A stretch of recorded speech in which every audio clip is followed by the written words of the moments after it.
morning. Counsel. May it please the court. Jeff Kuntz from Gray Robinson here with my colleague T.W. Anderson on behalf of the petitioner. I'd like to ask to reserve 3 minutes for a rebuttal, if I may. Yes, you may. Thank you. Thank you, Your Honor. We are here on a case where the plaintiff sought to have a judgment it obtained vacated. A summary judgment was entered against a defaulted defendant. The defendants who had originally been judicially defaulted and then judgment against them 2 years later originally agreed to have the judgment vacated in writing to the trial court. But later they changed positions and sought discovery. They also filed an unsworn motion to vacate the judgment as well. They, of course, sought to vacate the judgment with prejudice, which procedurally I would submit. And if that wasn't far enough out in the grass and the weeds, then everybody went off into discovery in connection with these motions to vacate. Correct. We went off, and not only, and to put it a little further off, the defendants are also challenging the jurisdiction of the trial court. But in essence, what the lender wants to do here is distance itself from the initial law firm and the robo-signing problems, the whole scandal associated with that, it seems. It would seem that our client would like to, the trustee would like to distance itself from that judgment and It dismiss doesn't the have action. confidence, let's say, in the affidavit on the amounts and that sort of thing.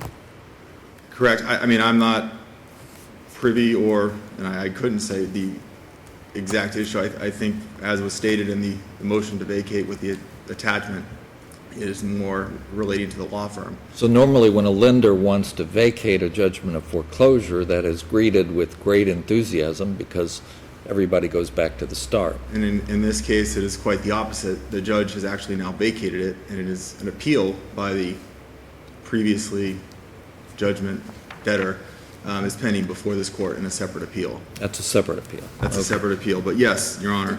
Did you guys ask to consolidate that?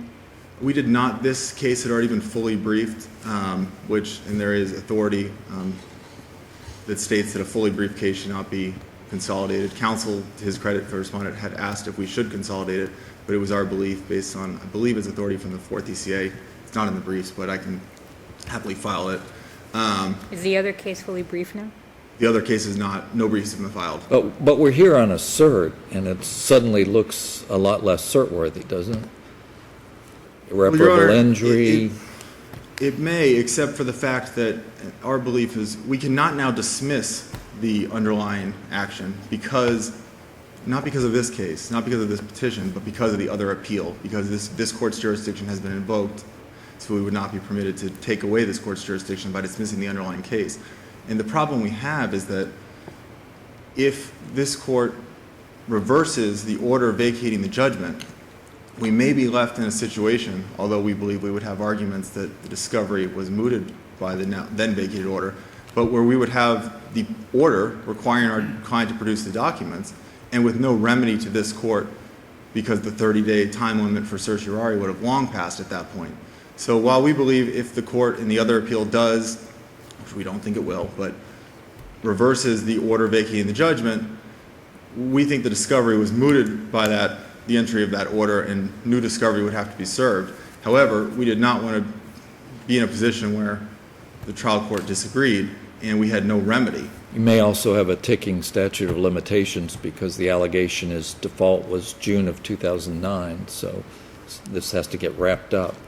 Correct, Your Honor. I mean, our client's ultimate goal, as was stated to the trial court, is to dismiss the case, and that is not being welcomed by the respondent, and we will address that in a separate motion in the other case.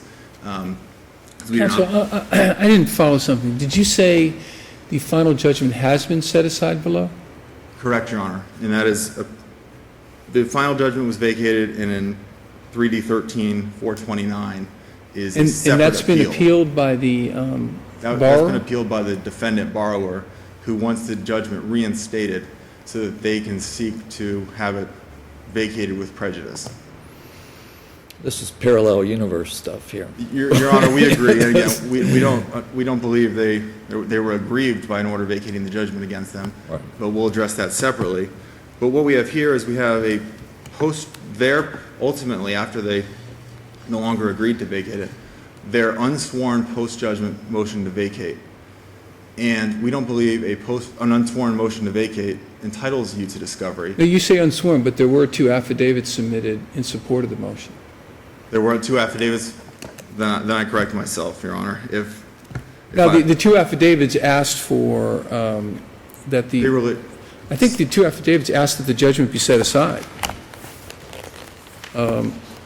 But on different grounds, on grounds of service and quashing service. correct, Your Honor, and we believe that goes to the jurisdictional issue. They've challenged jurisdiction, based, not personal jurisdiction in the common international shoe sense, but in the fact they're just saying that they were not served with process.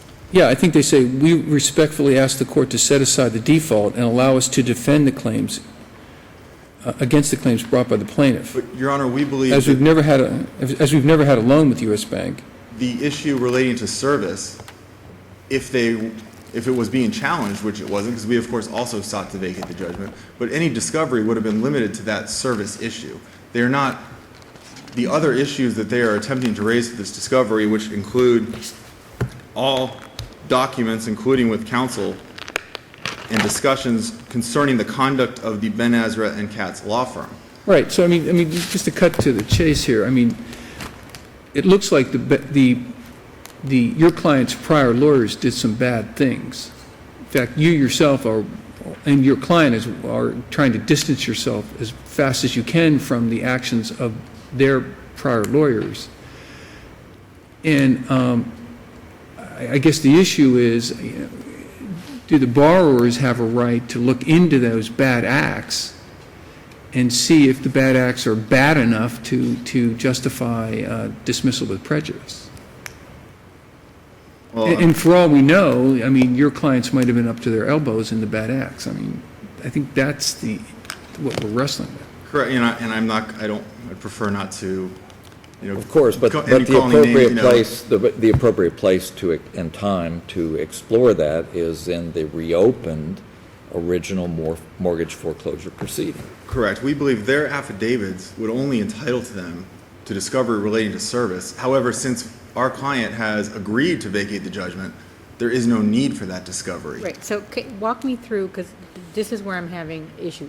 Yes, There ma'am. is the appeal that's currently pending, that's not the one before us, that deals with the actual foreclosure action. Well, yes, but the deals with the order vacating the judgment. Right. And then, walk me through, if we granted the relief that you sought, explain to me what would happen.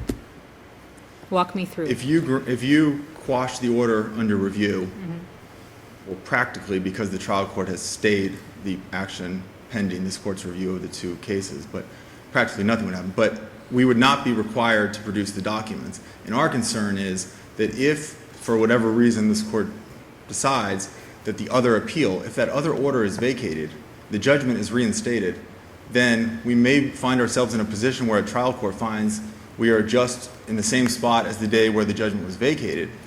So But I if guess my question is, if in the other case, it stayed, okay, I guess, the underlying trial proceedings are stayed, right, this are court does stayed not. pending both actions, right? It's technically pending the other action, appeal, okay. but So let's assume that we denied your cert, then nothing would still happen pending the resolution of the other action. correct, Your Honor. Our concern was we were not, our motion was granted. We were not aggrieved. We did not believe we had a right to appeal an order that granted our motion. However, the defendants, the respondents here, did appeal that order. So if this court reverses that order, we may find ourselves in a situation where the trial court determines that, well, the petition for certiorari is no longer pending, so that other order is back in play, and we would not have the opportunity, because 30 days would have passed, we would not have an opportunity at that point to file a new petition for cert. And while we believe there is some authority, although not from this court, I don't believe either way, we believe the order simply, the interlocutory discovery orders disappear when the final order on the post-judgment proceedings Well, entered. let me ask you another question, which is, I guess, a procedural question. Yes, Your Honor. Would it be inappropriate to, for lack of a better word, stay this resolution of this case pending the outcome of the actual plenary appeal? We do not believe, I do not believe that would be inappropriate, Your Honor. Because really, the outcome of that is what really, at the end of the day, would somehow resolve this issue too. Correct. Well, the resolution of that appeal could very likely resolve the issues before the court today, Your Honor. So perhaps consolidation is best. But the action below has not been dismissed. The action below can't, in my, The action below is pending. correct. I personally did not believe the action below could be dismissed because on the day that the trial court entered the order vacating the judgment, well, 13 minutes after we received that order, via email from the trial court's judicial assistant, we received the notice of appeal of that order. So once we received that notice of appeal and this court's jurisdiction had been invoked, we did not believe it was appropriate or permissible for us to dismiss the underlying action. Well, the trial court didn't have jurisdiction anymore.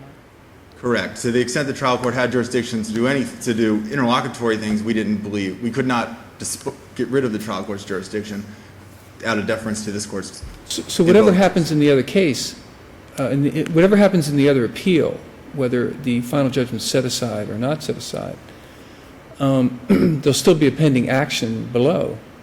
Correct, Your Honor. Which this order applies to, I guess. Well, we would, that's not before, we would not agree with that because we believe the discovery related, it was directed to post-judgment issues and they could reserve discovery. But again, the underlying action has stayed and it is our intent to dismiss it as soon as we are legally permitted without interfering with this court's jurisdiction to do so. If the judgment is vacated, then obviously there's no entitlement to post-judgment discovery because there is no judgment. Correct, Your Honor. And that's why my query was, we're sort of like looking this way when we should be looking. I mean, there's no rhyme or reason to.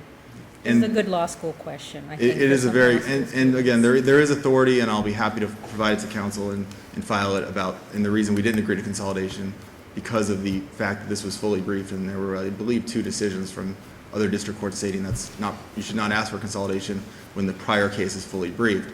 However, that doesn't preclude this court from doing it anyways. Mr. Kunz, I've let you go over it, so I'll let you have a minute for rebuttal, and let's hear from your opposing counsel. Thank you very much, Your Honor. Thank you. It pleases the court, Tony Stavin on behalf of petitioner. And yes, I did ask him right off the bat if these should be consolidated because the similar issues, obviously, and when we before the trial court, she was concerned, whether or not this was even mooted because she granted their Rule 1.54 motion. By the way, we're the only DCA that does not have a docketing statement that tells Yes. you about related cases. yours comes out. This You is asked, a classic you do, example on of why we oral should have argument. As a normal course of procedures, so just everyone knows, we normally like to have things consolidated because it's better. That's why I sent the email, Your Okay, Honor. and so everyone knows, spread the word. We prefer consolidation. I think it's pretty obvious, but the point, and actually, when Did you you send out move your to consolidate? say that. Did you move in this court to I consolidate? didn't. I asked them if they thought it was appropriate, and I hadn't heard back from him. And then I asked him again. I hadn't heard back. He never said yes or no. So why didn't you move to consolidate? Well, I didn't. I mean, you leave it up to opposing counsel? Well, I asked him if he wanted to agree to it. He didn't say yes or no. I mean, So therefore, you didn't move to consolidate? I haven't. No, I haven't. And actually, this is what I was expecting, because what happens generally is when the oral argument. I think it would be better in that situation to move to consolidate, even if your opposing counsel doesn't agree. Okay. But anyway, go ahead with your argument. Well, what happens Just so generally? you know, I understand your position, which is that there is some case out there that suggests that you don't if it's fully briefed. But the problem is that these 2 cases, the resolution of one case is dependent on the resolution of the other case that is not fully briefed yet. And so clearly sometimes, even though cases are related, you can still resolve one cert petition even though there is an other, course. plenary appeal. And obviously that there's a rhyme or reason to everything. Not everything has to be consolidated, but in this case, it's sort of.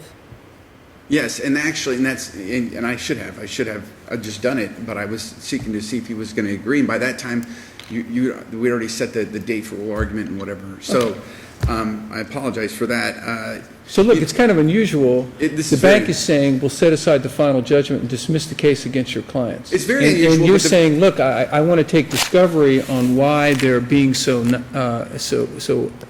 superficially nice. We want to get to the bottom of the fraud, basically, and this is a case that's not like the Pino case that the Florida Supreme Court just decided. Pino involves where they don't obtain affirmative relief. This is a case where they obtained affirmative relief. They had a judgment against my client for 2 years, which my client didn't know about. Then my client found out about it, came in, moved to vacate. My client filed a Rule 1.54 motion. They already had one pending, but it had been sitting there for like a year. They hadn't said, moved it. And in my motion, what they say is an agreement. The only thing I said is to the extent that they seek to vacate the judgment, yeah, we agree with that, but we're speaking dismissal with prejudice due to the fraud. And yes, my client was not served, and the fraud also involved the fact that they were filing false robo-sign affidavits saying that they... This is a case, and if I may stop you for a second, this is a case involving, obviously, non-payment of mortgage. Yes. Okay. So I guess my question is, even if there was a fraud, is it really appropriate to have a complete dismissal with prejudice so they can never, seek to foreclose on the mortgage if they're not getting paid? Well, that's another issue, though. I mean, that would be the factual issue as to how much they paid and how much what the egregiousness of the fraud. Your Honor, all I'm trying to do is get discovery. My client doesn't even know who owns the note. Okay. I would think my client has a right. Your client's been living in the house since, Yes, they're living there. when did they stop paying the mortgage? I have no idea, but June this of 2009? 2009. okay, 2009. 2009. But the problem So that we have have they here. been living in the house since 2009, not paying the mortgage? That's correct, Your Honor. But the problem that we have now is they won't even tell us they won't give me any evidence of who owns the note.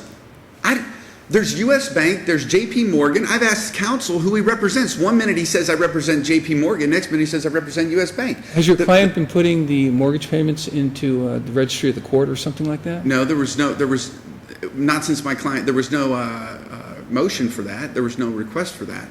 But basically right now, Your Honor, we're not even sure that the parties that are in this lawsuit are the owners of the note. We've got no discovery on it.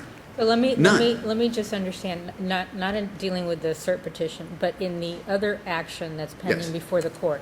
That is, you're the appellant in that case? Yes, we've appealed their motion under Rule 1.54 because I believe it's jurisdictional. I can't agree to give them jurisdiction to vacate because of numerous factors. Number one, they're outside the 1 year limitation. They're saying the only difference between our motion and their motion is they're saying there was some mistakes. Right, but the judgment that they moved to vacate, Yes. correct, is a judgment against your clients, Yes. correct? I just wanted to understand that. Yeah. Okay. And we're both moving to vacate. The only difference between the two motions was they're saying theirs is the one that's not verified, no sworn evidence. It relies on a press. You moved to vacate also the judgment? Yes, we did. And the one that's on appeal is Is theirs. theirs. Did the Because- judge grant your motion to No, vacate? the judge didn't grant or deny, didn't do anything with our motion. And your they motion were heard to- at the same time. Your motion to vacate was based on service of process And fraud. and fraud. But while contesting service of process, you were moving for sanctions and for discovery. We're moving for discovery on the Rule 1.54 motion. That's Right, but correct. at the same time as you were asking that the judgment be vacated because the action was never commenced properly against your clients. That's correct. Well, for the fraud. You see a little inconsistency there? As far as because of the fraud, no, I don't, Your Honor. How about this? Are the fraud allegations that you have likely to be counterclaims if this action is dismissed and comes back, let's say, clean, let's say starting afresh? In a new lawsuit? Yes. I don't know if that could occur. Because Why not? There was a case I saw that I believe was from this court where there was a fraud allegation on a Rule 1.5 and the court dismissed it because it was supposed to be brought in the original action. So if it's a Rule 1.54 motion for fraud, I believe it's supposed to be, like you said earlier, everything's supposed to be resolved in this action. Right, but there wouldn't be, if it was a fraud, a counterclaim for fraud, that wouldn't be in necessarily brought in the original action because it's a mortgage foreclosure and you have no idea. It'd be something you'd do afterwards. And that would be the situation, I guess, that you're putting these homeowners in, is they're saying, okay, basically the banks can come in, commit a fraud, get a judgment, then 2 years later, when the title company says, we're not gonna insure that title, and then they say, oh boy, we need to go back and undo this, then you're saying that, and then the homeowners find out about it, and they're like, well, wait a second. I guess I'm kind of perplexed because what was really the damage? I mean, they're still living in the home. They weren't. Well, their credit was damaged. Their credit was damaged. I mean, Well, their credit was damaged when they stopped paying the mortgage. I don't know about that. I know when they had a judgment against them, their credit was damaged. Right, but when And they stopped paying the mortgage, the mortgage company reported it to the credit companies. But right now, they don't even know who. I mean, I would ask the court to put yourself in the homeowner position. They don't know who to pay. These people won't tell them who owns the note. They won't give us any documents. Come on, None. counsel, be careful. Be careful. You're taking a very aggressive stance. Well, no, I'm You're saying saying someone who borrowed money doesn't know who to pay the money to? at this point, we don't. They're not giving us any. They're not connecting any dots as to Right, but who owns that's the why note. we have a court registry.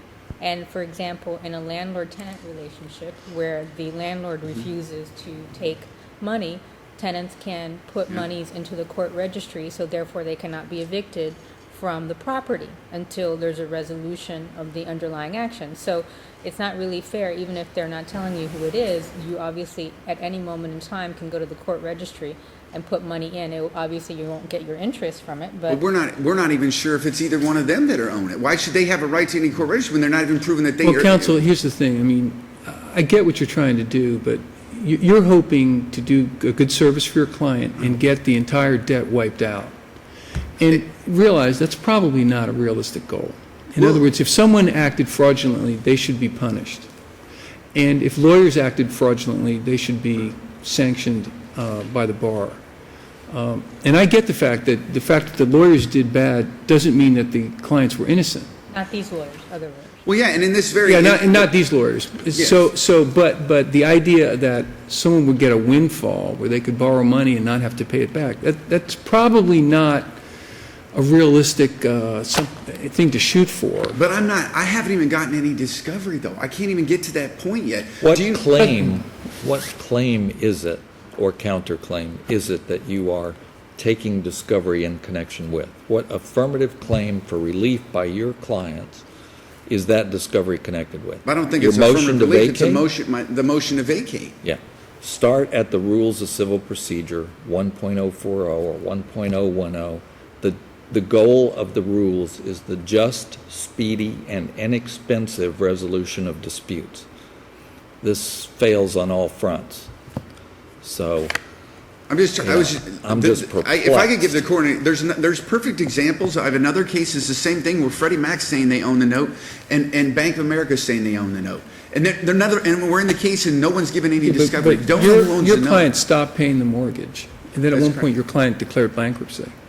At some point. So I mean, and now you're telling me your client doesn't even know who to cut the checks to, which seems a little aggressive. I mean, I'm not sure your client's going into this with clean hands either. As far as not paying the note, every bank wants to say, look, they're living there for free. But the fact is, the homeowners, if you're an attorney, if you don't know and you send letters and you're saying, show us the proof that you own the note, and the banks won't give it to you, how could you, an attorney, tell your client to go pay them anyway? I mean, I wouldn't do it. So, I mean, all I'm trying to do is get discovery, and the discovery is very limited. And again, the difference between their motion, which is unsworn to, and my client's motion, which is sworn to, is their claim it's a mistake. These were just simple mistakes. Counsel, I've let you go over your time, but thank you very much. And, Okay. let's listen to Mr. Khan for a few minutes. Your Honor, first I'd say, Judge Salter, not only is there no counterclaim or defense that this discovery is directed to, but this is a case where not only was a clerk's default entered, but a judicial default was entered, and there's no motion to vacate that default with a proposed counterclaim or proposed defense that this discovery could be addressed to. What we have here is, Because there was no answer, correct? correct, there was no answer.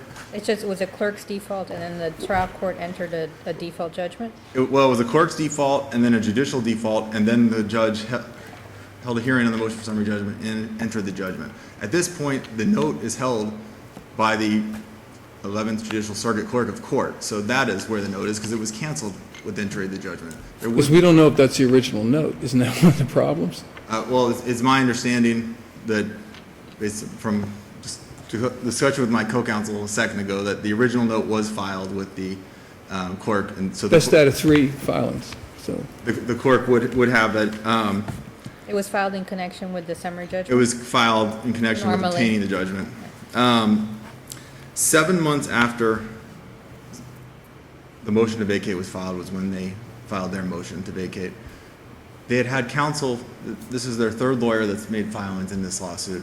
There's a default that's never been vacated, nor have they sought to set it aside, nor have they filed a proposed answer or counterclaim.